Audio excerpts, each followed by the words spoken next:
ప్రజలు ఓడించాలి ఇక్కడ. అంటే ఆ మార్పు తీసుకొచ్చే దిశగానే ఈ ప్రయత్నం అనేది వారు చెప్తున్నారు. నాది ఒక్క ప్రశ్న సార్. చెప్పండి అమ్మా, చెప్పండి అరుణ గారు. ఇప్పుడు మీరు అడిగిన ప్రశ్న, అధికారంలో ఉన్నప్పటికీ కూడా ఇప్పటికీ అభ్యర్థులు ఖరారు చేయడంలో గందరగోళం ఏంటి, మీరు సింగిల్ గా వెళ్తున్న పార్టీ అయినా సరే మార్పులు చేర్పులు ఎందుకు జరుగుతున్నాయి, అభ్యర్థులు ఇప్పటి వరకు ఎందుకు ఫైనలైజ్ చేయట్లేదని మీరు అడిగిన క్వశ్చన్. దానికి ఆన్సర్ రాకుండా ఏదేదో మాట్లాడేస్తా అడిగిన క్వశ్చన్ ఆన్సర్ రాలేదు ఇంకా. వెంకటేశ్వర ఇంకా ఎన్నికల నోటిఫికేషన్ రాలేదు, నామినేషన్ డేట్ రాలేదు. నామినేషన్ డేట్ వచ్చిన తర్వాత మేము అభ్యర్థుల్ని ప్రకటిస్తాం. అందులో తర్జన భర్జన ఏముంది? అంటే మొదటిగా ఒకటి వెంకటేశ్వర రెడ్డి గారు మొదటిగా ఒకరు రాజీనామా చేశారు, సరే ఒక్కరు రాజీనామా చేశారని చెప్పి అందరూ అనుకున్నారు. మళ్ళీ తర్వాత ఇంకొకరు రెండో వ్యక్తి వెళ్ళిపోయారు, మళ్ళీ మూడో వ్యక్తి వెళ్ళిపోయారు.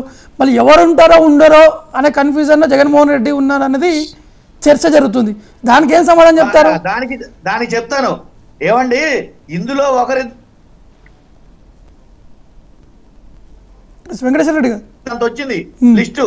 నిన్న జనసేన హరిరామ జోగయ్య గారు అబ్బాయి నిన్న జాయిన్ అయ్యాడు. మరి కేసీఆర్ నాని జాయిన్ అయ్యాడు. మరి ఇక్కడ చూసుకుంటే వాళ్ళు జాయిన్ అయ్యారు, వీళ్ళు జాయిన్ అయ్యారు. అల్టిమేట్ గా ఏ సింబల్ మీద పోటీ చేస్తున్నారు? ఎవరికి సీట్లు ఇస్తున్నాం? సీట్లు ఎప్పుడు ఇవ్వాలి? ఇప్పుడు 151 మంది మా ఎమ్మెల్యేలు ఉన్నారు, 22 మంది ఎంపీలు ఉన్నారు, ఈ మిగిలిన వాటిలో ఇన్ఛార్జీలు ఉన్నారు.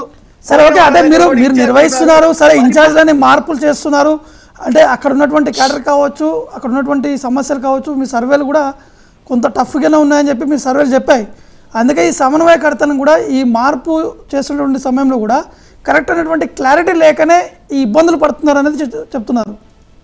ఇక్కడ ఇప్పుడు ప్రతిపక్షాల వాళ్ళకి ఒకటే బాధ్యత ఉంది, జగన్ ఓడించడం వాళ్ళ టార్గెట్. వాళ్ళ దగ్గర ఉన్నది అది ఒక్కటే. మా దగ్గర మేము ఆల్రెడీ ఇప్పుడు పరిపాలనలో ఉన్నాం, పరిపాలన చేయాలి, ప్రజల శ్రేయస్సు చూసుకోవాలి. అట్ ది సేమ్ ఎలక్షన్ కి వెళ్ళాలి. ఎలక్షన్ కి ఎప్పుడు వెళ్ళాలి? నోటిఫికేషన్ వచ్చినప్పుడు వెళ్ళాలి. అప్పుడు ఎలక్షన్ కి వెళ్తాం. ఎలక్షన్ కి వెళ్ళినప్పుడు మేమేం చేయాలి? అప్పటి వరకు పరిపాలనా కాలం మాది ఉంది. పరిపాలనా కాలంలో ముందు పరిపాలన చేయాలి. అందుకే జగన్మోహన్ రెడ్డి గారు సంక్షేమ పథకాలు డేట్లు వారీగా ఇచ్చిన క్యాలెండర్ ప్రకారం ఏ డేట్ లో ఏమేమి రిలీజ్ చేయాలని చెప్పేసి ప్రతి డేట్ మిస్ అవ్వకుండా రిలీజ్ చేస్తూనే ఉన్నారు. రేపు మార్చి 15 వరకు మేము ఇంకా ఇవ్వాల్సిన సంక్షేమ పథకాల డేట్లు ఉన్నాయి. అవన్నీ రిలీజ్ చేయాలి. ప్రజలకి పరిపాలన మీద ఎక్కువ దృష్టి పెడుతున్నాము, పరిపాలన చేస్తున్నాము.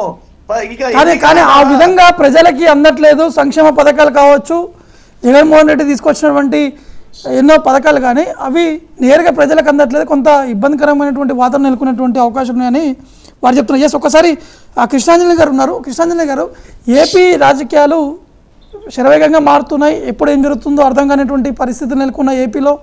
ఎందుకంటే ఈ పొత్తులకు సంబంధించినటువంటి అంశం తెరపైకి వచ్చినటువంటి నేపథ్యంలో కొంత అటు ఇటు ఉండే విధంగా కనిపిస్తుంది. ఏం చెప్తారండి మీ విశ్లేషణ?